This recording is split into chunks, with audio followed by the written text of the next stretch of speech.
On August 23rd, 2011, I will be releasing the Sourcefield Investigation. Le 23 août 2011 aura lieu la publication de mon livre Investigation sur le champ de conscience unitaire. C'est un livre tout récent qui résume les 30 ans de recherche que j'ai menés en vue d'explorer les plus étonnantes et les plus extraordinaires informations jamais révélées auparavant. Nous sommes également ici pour inaugurer la conférence de convergence de Boston où nous resterons ensemble tout le week-end. Ce qui veut dire que la vidéo qui sera mise en ligne ne représente que la première demi-heure d'une présentation qui va durer 16 heures. Je ne fais donc ici que résumer ce que nous aurons en tout début afin que vous ayez une vue d'ensemble. Le livre débute avec une discussion intéressante sur l'hypnose dont nous parlerons tout à l'heure. Par hypnose, je veux parler de cet état de transe dans lequel nous vivons. Et je vous expliquerai ce que j'entends par là dans un petit instant. C'est un état de transe que nous prenons pour la réalité.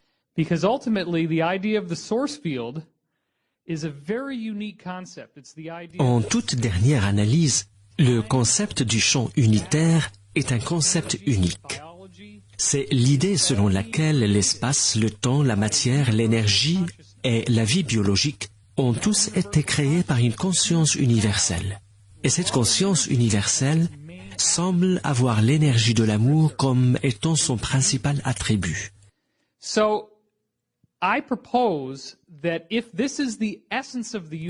comme je le propose, si telle est l'essence de l'univers, si l'univers est conscient et que tout ce qui existe dans cet univers est conscience, alors d'une certaine manière, cette partie de nous qui est l'esprit conscient est nécessairement une petite portion seulement de ce qu'est véritablement la conscience. Par conséquent, on peut dire que la vérité nous a été cachée. La vérité sur ce que nous sommes et sur qui nous sommes en réalité nous a été cachée. Dans un sens, on peut dire que nous vivons dans une transe hypnotique.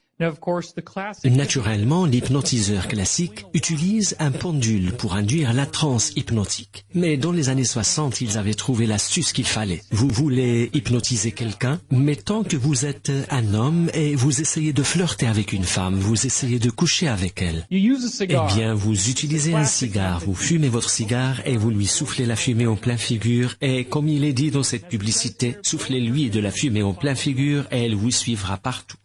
Ou encore, de plus en plus de médecins fument plutôt des camels. Le Père Noël, lui, il a fait le choix de renoncer à la pipe en faveur de la cigarette. Donc, la prochaine fois que vos enfants vous demandent le matin de Noël, maman, papa, c'est quoi cette odeur? Vous pouvez leur dire, c'est rien, c'est juste le Père Noël qui tire sur sa cigarette pendant qu'il remplit vos chaussettes. Ne vous inquiétez donc pas, c'est juste le Père Noël. Alors, vous pourriez vous faire renverser par un bus demain même. Qu'attendez-vous pour prendre une clope? C'est ce qu'on disait à l'époque. Les publicités que je viens de vous montrer ont pour but de manipuler l'opinion publique. Ce sont en réalité des inductions hypnotiques. On nous donne des programmes pour penser d'une certaine façon, sentir d'une certaine façon et se comporter d'une certaine façon. Et la publicité a pour rôle de renforcer cette programmation dans notre tête. Mais ces publicités ne sont qu'une toute petite partie d'une hypnose plus généralisée. Je veux parler de ce que nous considérons comme la norme quand il s'agit de penser, de ce que les gens pensent être la réalité, de ce qui est communément accepté comme étant la réalité. Certains semblent avoir des capacités en télépathie et même en télékinésie, des capacités très inhabituelles ou profondes. Et la question qui revient tout le temps est celle-ci. Pourquoi certains ont ces capacités et pas d'autres? C'est quoi le champ unitaire et comment y accède-t-on? C'est à ces questions que nous essayerons de répondre tout au long de ce week-end. Et j'aborde ces questions dans le livre également. La première fois que le courant dominant en science a été exposé au phénomène de l'hypnose, c'était grâce aux travaux de Clive Baxter. Le docteur Clive Baxter travaillait pour l'armée tout en menant des travaux de recherche sur l'hypnose en parallèle. Lors de ses recherches sur les états de transe hypnotique, il est allé jusqu'à faire quelque chose de très provocateur en hypnotisant la secrétaire du commandant général du service de contre-espionnage en décembre 1947. Je vous laisse imaginer la scène. Il entre dans son bureau et il n'y avait que peu de livres sur l'hypnose à l'époque. Il avait lu tout ce qu'il avait pu sur le sujet et il s'était déjà fait une réputation à l'université. Mais après ses études universitaires, il avait rejoint l'armée suite aux événements de Pearl Harbor.